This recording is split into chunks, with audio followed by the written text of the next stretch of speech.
Disgusted, sad, incredibly disappointed.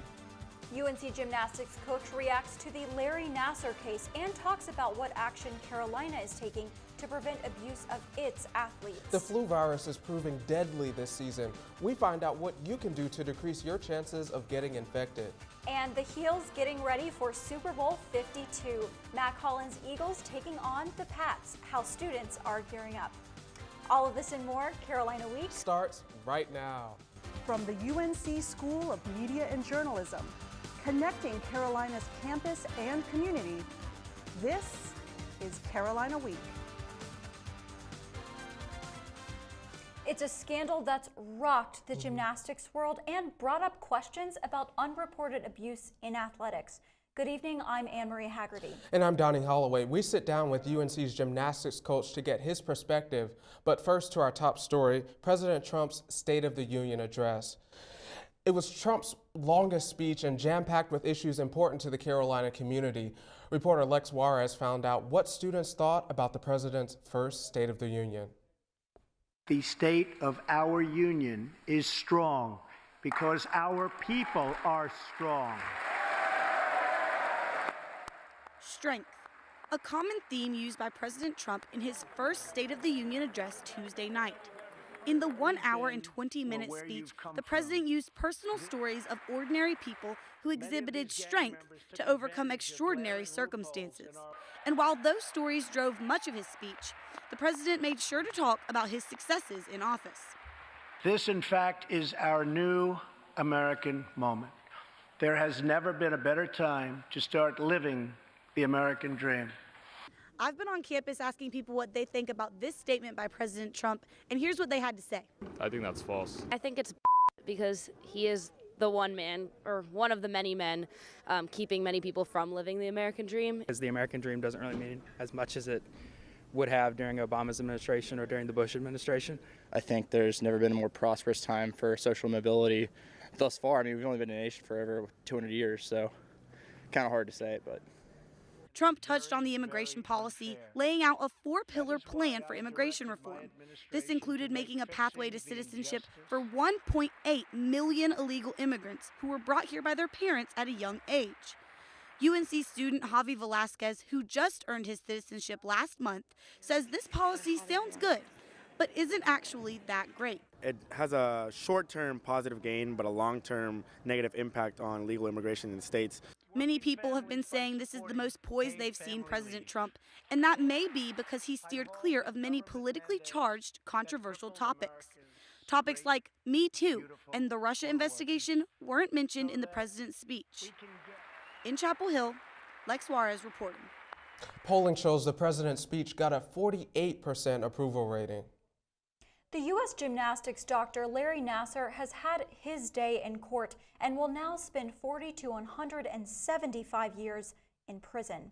Our reporter Samantha Schneider joins us live outside of the practice gym for the UNC gymnastics team with more about how this story is impacting athletes here at UNC. Samantha? Anne-Marie, the Nasser case has sent shock through the gymnastics world. I sat down with UNC's head coach of the women's gymnastics team to see how these testimonies in this case were affecting his athletes. Derek Galvin is the UNC gymnastics head coach. He spends hours a day training his team on bars, floor, vault, and beam. He says the women on his team are strong, talented athletes. So when he heard about allegations against Larry Nasser, he felt disgusted, sad, incredibly disappointed. For Galvin, these allegations were personal. Knowing one of his victims, she had spent some time here, it was something that I had a very difficult time. Lindsay Leckme was a gymnast here at UNC in 2015. Leckme was originally from Michigan, and during her sophomore year made the decision to transfer to Michigan State. It was there the team's respected doctor, Nasser, sexually assaulted her. Since Nasser's trial, Galvin spoke with his team about the resources offered here on campus and even brought in an athletic psychologist to meet with the women on his team. I'd rather err on the side of overreacting than not reacting enough. Galvin says it's women like Lekmi and Allie Raisman and the other 150 plus women that have spoken out against Nasser who will inspire a change in this sport and this country. I feel that this is a tipping point. This is a critical tipping point for women, not just female athletes, but women in this country. Galvin continues to encourage his gymnasts to push themselves in the gym and to speak out if they feel uncomfortable or disrespected. And as of today, 265 women have come forward as victims of Nasser. Now that is 100 more than just last week. If we have any more updates in this story, we'll let you know. Anne-Marie? That's Samantha Schneider, live from Carmichael Arena. Thanks, Samantha. As Black History Month approaches, UNC is recognizing the deaths of 2 pioneers in racial desegregation here on campus. Leroy Frazier and John Lewis Brandon were among the first Black undergraduates on UNC's campus in 1965 after a federal court ordered the university to admit them. Frazier died at the age of 79 on December 29 from heart failure. Brandon died less than a month later at the age of 80 from complications with his ongoing cancer. The university honored them back in 2010. Today, students and faculty consider both deaths a great loss for the Carolina community. So, by having them just pioneer and open up the doors of the nation's oldest public university, it helps housing more of us here to where this place can be really welcoming and be the university of all people, as it states. The school continues to remember Frazier and Brandon as pioneers. The Black Student Movement says they have also planned events throughout the month of February to honor their memory. If you have walked through the Student Union recently, you've probably noticed a very colorful quilt hanging up on the walls. This quilt is part of an AIDS memorial quilt, a visual reminder of the AIDS pandemic. Each panel commemorates the life of someone who has died of AIDS. Sewn together by friends and family members, the quilt has traveled the country to raise awareness of the disease that still affects nearly 37 million people worldwide.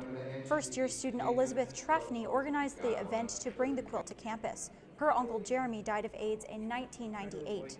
If you plan on going to see it, today is the last day it will be on campus. Headache, runny nose are all some of the common worst flu symptoms we've seen recently. But with more than 60 deaths and counting in North Carolina alone, this year's flu season has to be taken seriously. Reporter Morgan Newell joins us live in the studio with more. Morgan? That's right, Donnie. Health officials are calling it one of the worst flu seasons in recent history. The number of North Carolina flu deaths has more than doubled this season compared with the same period last year. And there's still another 10 to 12 weeks left. Agisanya Malapisi opens her bottle of ibuprofen. She's treating her aches, part of her medications from Campus Health to cure her flu-like symptoms. She's never had a flu shot before, but was urged to get one. I had heard that there's been a flu strain going around that's really bad, so I just decided to get it. Malapisi is getting lots of bed rest, some advice she received from her doctor. The flu shot worked on her because she got it in time, but a classmate wasn't so lucky. She was out for a whole week, and she came back today and she said she got the flu shot, and then right after she got the flu. It takes about 2 weeks for the flu shot to completely protect you. The Center of Disease Control states this is the deadliest flu season in a decade. North Carolina has already had 67 flu deaths since October. And medical professionals like nurse supervisor Michelle Camarina says it's just getting worse. Last year, our peak here at Campus Health was in February, where about 4% of our total visits were for flu-like illnesses. This year, we're already at 6% in the last week. Camarina says the campus hasn't had any flu deaths, but that's not the case across North Carolina. People that have been otherwise healthy and people that have been younger have been affected, and that we've seen deaths in those populations. Campus health officials are urging people to get their flu shots. There's still time to get it. The flu season does not end until May. Donnie? All right, a lot to watch out for. Morgan Newell live in our newsroom. Thanks, Morgan. Another virus that's at its height is Norovirus. 20 million Americans get the stomach bug each year, and reporter Hampton Crumpler found out one of the main ways the virus is spread. Mike Artov is a research associate at the UNC Department of Hematology. After getting home from a day out with friends, he likes to check his email and catch up on social media. Studies show that one of the most common places that people check their phones is in the bathroom, an area that's home to many germs. When you asked me, I soon realized that, yeah, I use my phone all the time in the bathrooms, and that's a huge, I guess, danger. I mean, you do wash your hands, but still, even afterwards, you can get like traces of it on your phone, and who knows, you might be eating afterwards. In this image here, you're seeing Norovirus, a stomach bug that affects 20 million people in the U.S. each year, including 70 people at NC State last month and 30 UNC students in September. Over in Raleigh, I spoke with Dr. John Holt. He says the norovirus is powerful and it can live a lot longer outside the body than the flu. It can survive on surfaces. It's not sensitive to heat or cold like the flu virus, and it's also resistant to alcohol.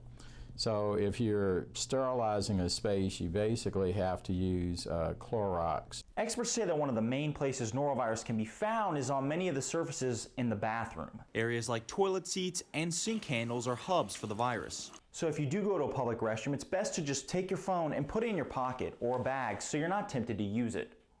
I would say just keep raising awareness. Like, tell your friends. I mean, even ask your friends. I'm sure all of your friends probably use their phones in the bathroom. I mean, I was, surprised or shocked that that is the case. Literally everyone. For many people, using their phone in the bathroom is a tough habit to break.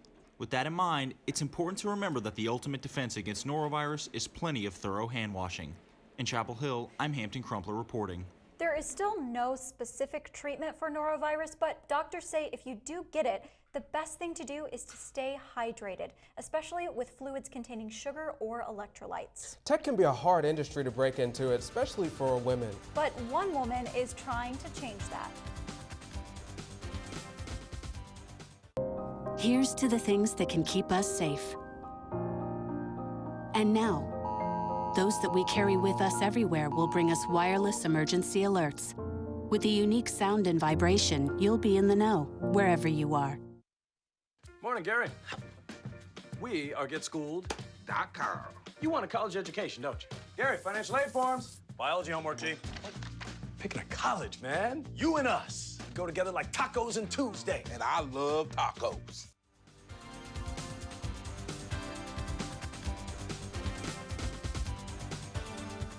UNC is ranked #1, and we're not talking about basketball.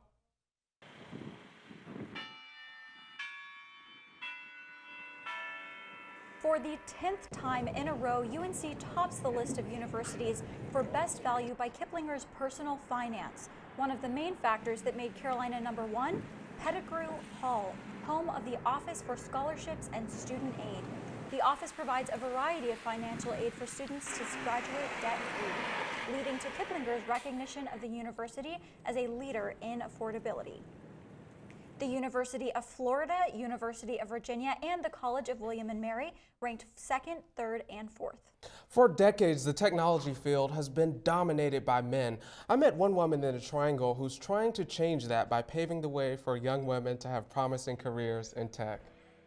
Meet Deidre Clark. She starts each day with a routine, doing CrossFit. In many ways, CrossFit is similar to her experience as a woman in tech. Because it's very demanding. It is one of those things where it will push you to the limits, and you don't want to stop. You don't want to fail. You don't want to quit. And that's the message that she gives to young girls as she encourages them to consider careers in tech, a field dominated by men.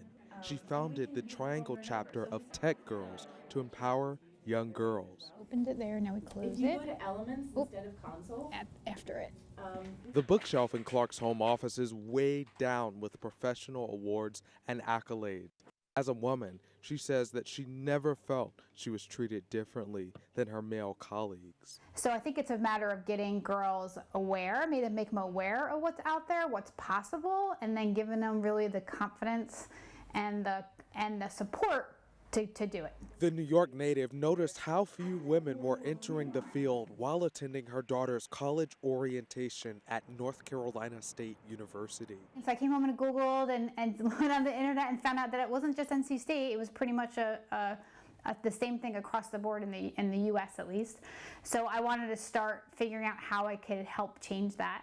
According to the National Center for Women in Information Technology, men account for 75% of tech professionals. You could really do anything in technology. Clark says the mentoring sessions with the young girls give her confidence in the future. The more they get so excited, they start chatting with other girls, they want to show everybody what they've done, and like they get so excited. They're smiling, they're just really, really happy. It's excitement that drives Clark to keep going. Clark says she envisions a future where women and men each make up 50% of the tech world. And Clark's advice to young women who want to make it in tech, anything is possible. So true. Such an inspiring story. Switching gears now, Super Bowl Sunday is just a few days away. This year, it's the New England Patriots up against the Philadelphia Eagles. An informal survey of Heels found most fans here will be rooting for the UNC receiver Mac Hollins. He's a former player here, and the Eagles, but some students say the Pats will take it all the way. Well, I think it'd mean a lot to a lot of people just because Philly's never won a Super Bowl before, and we've come very close.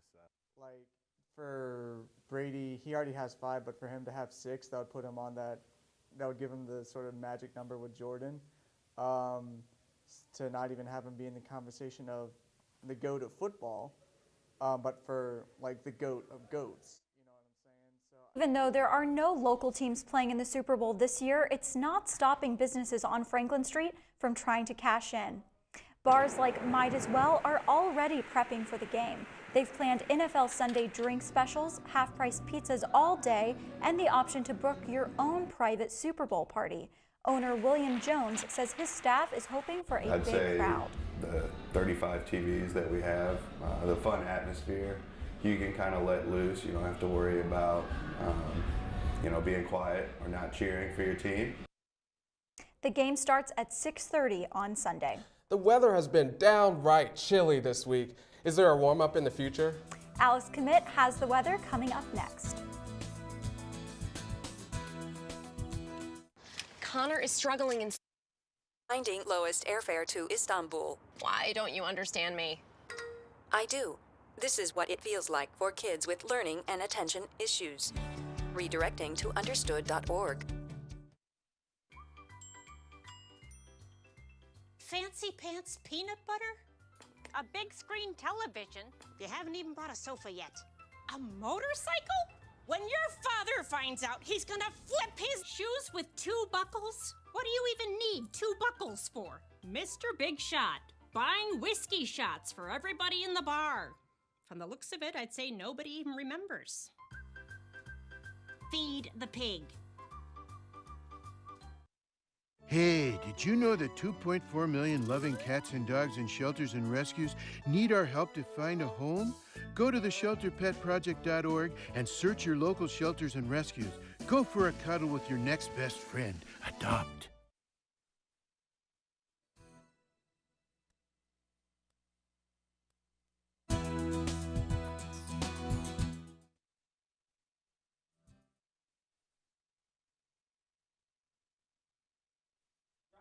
And a warm day coming up tomorrow you won't want to miss. Some much needed rain is ahead for the weekend, and depending on where the freezing line sets up could determine on whether we see a few snowflakes or not. Take a look at this viewer picture here over campus, and it is a beautiful day. You'll notice there's not a cloud in the sky, and that's because of our close proximity to a high pressure system located right here off the coast of North and South Carolina. Now what this does is it rotates clockwise, so it's going to be bringing in some warm air in the next day or so. Not today, a little cold today. So you'll see here the moisture is coming in from the Gulf, and that's because this high pressure's moved off of the coast a little bit, and some cold air is going to be pushing down from the north here. It's going to bring us our next shot of an Arctic type temperature for the weekend. But here's those arrows, and you'll see as that high pressure system parks off the coast there for a day. This is what's going to warm us up into the 60s tomorrow, so you won't want to miss that. Here's that marching down to our area for the weekend here and bringing us a chance of rain on Friday. But tomorrow, a beautiful day from start to finish. You may see a few passing clouds or so, but other than that, don't expect any rain Friday.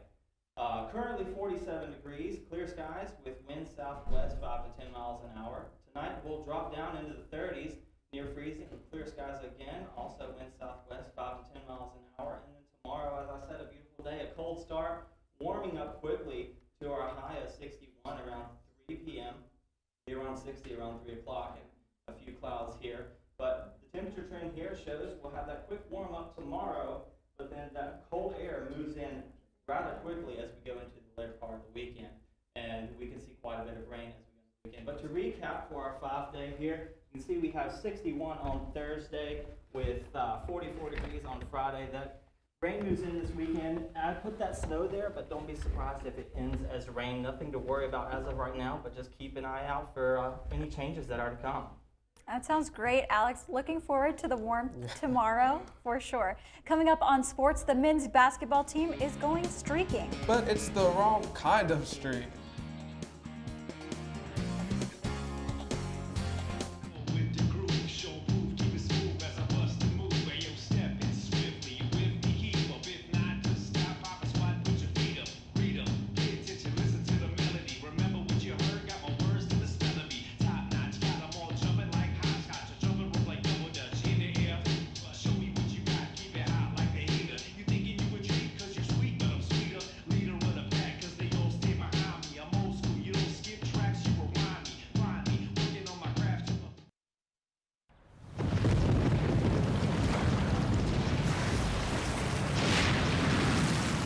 Up to 40% of businesses never recover after experiencing a major disaster.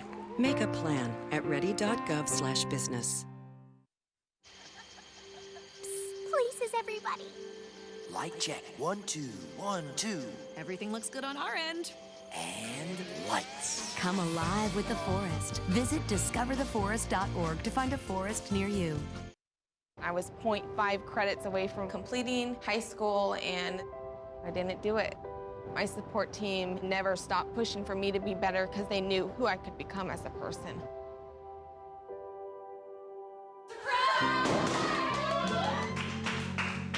I've been given an opportunity, and I'm just thankful for it.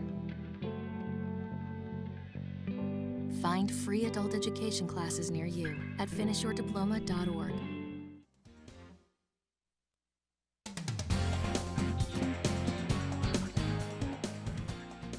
Welcome to Carolina Week Sports. I'm Moses Masilu.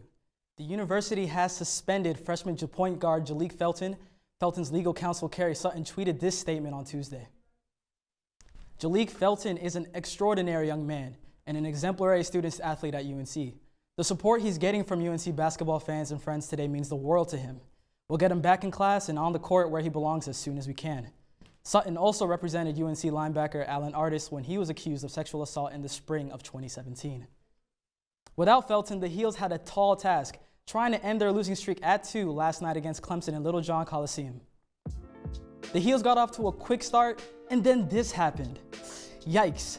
Theo Pinson injured his left shoulder and didn't return to the game. And it all went downhill from there. The defense struggled mightily defending the 3, and Roy was mad.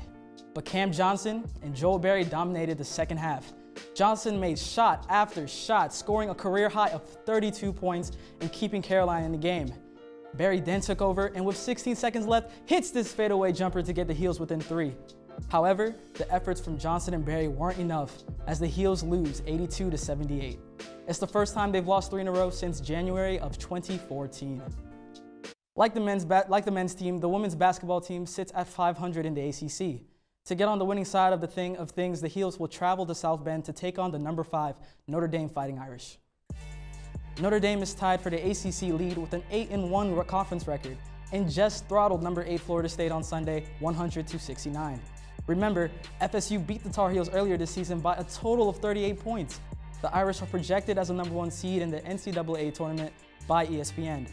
Arika Ogunbowale leads Notre Dame with almost 20 points per game. This could be a rough one. From a national power 5 years ago to a team starting walk-ons, it's been a journey for the women's basketball team. But as Destiny Walker tells us, Coach Sylvia Hatchell believes this team has reached a turning point. This year's squad already has more ACC wins than last year's team had at year's end. This includes a huge win against 15th-ranked Duke. The Heels hope that this win helps propel them to a strong season finish. It's a great win for us, not just the Duke game, but Wake Forest also. Showing we can come back and the toughness and all. And then, of course, with Duke, hardly ever does a team down by 19 come back and beat Duke. That's almost impossible. The team certainly showed toughness in that battle, and sophomore Taylor Coonan expects even bigger things to come. And we've definitely grown as we've started to play more with each other. The young players have really helped step up and, be more aggressive and be more physical as ACC has gone on. The key is progress. We are getting better and better. I think the biggest thing now is we got to make our defense better. We're scoring points on really good teams, but we've got to make more of a commitment to playing better defense. Coach Hatchell calls this team a work in progress as the team tries to build back up from the devastation brought by the Weinstein report. The 2 years before the NCAA situation, we were top 10 in the country, at least Elite 8, probably a Final 4. But then whenever the NCAA happened, we had 8 scholarship players and then we had some injuries. So at one time we were down to 6. By the end of the year, we were starting walk-ons. The team is back to full strength in terms of scholarship players and is looking forward to the future and not the past. I'm excited about where we are and about the future. And, and I think we've seen a lot of greatness in our team this year. We're going to be back where, people expect us to be, where I expect us to be. And the players are committed to doing their part. I'm Destiny Walker, reporting. A true turning point indeed. And Moses, making your big Carolina Week Sports anchor debut. Tell us about the sports challenges that the women's team may face. Oh yeah, for sure. All by simply it's staying healthy. They have star guards like Stephanie Watson, Destiny Walker, and their sideline on the bench, and that's definitely going to take a toll on them throughout the season. Yeah, we'll be watching. Thanks so much, Moses. No problem. It's a family affair. Talented feet take the stage. A father-daughter duo with a name you might recognize. That's coming up next.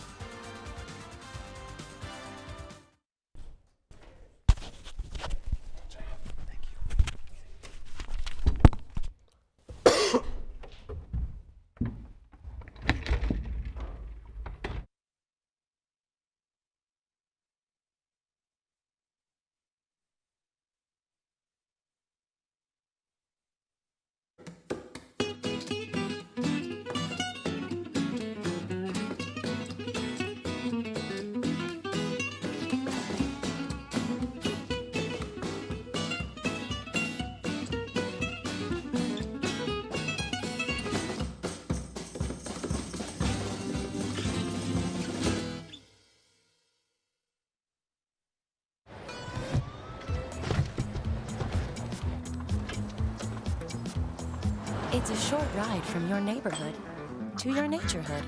To find a neighborhood park or green space near you, visit discovertheforest.org.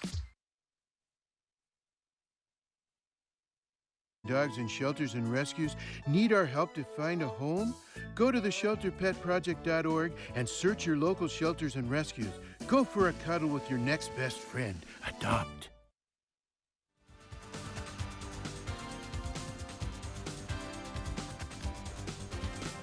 Arts Everywhere is a campus-wide initiative to share artistic talent with the UNC community. And as reporter Allie Mobley shows us, the latest artist to visit campus has a last name you might recognize.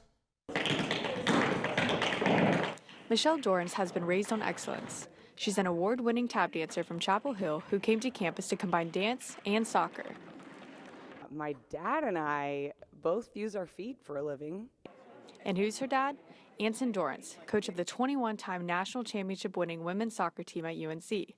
As part of Michelle's week on campus, the Dorrance duo led a talk on what excellence means in their family. In my opinion, for most female athletes I've discovered is confidence is everything.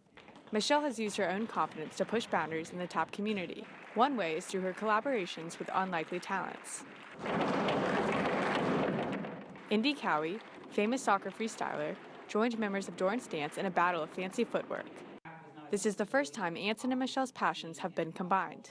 How could I possibly be related to this extraordinary genius So yeah, I was wonderfully proud of her. And what's next for the father-daughter duo? To continue striving for excellence, whether it's on the field or on stage. In Chapel Hill, I'm Allie Mobley reporting. What an incredible family. Man, the genes between those two. I guess Anson dancing really runs in the family. It absolutely does. Yeah, thanks so much for joining us. Have a great night.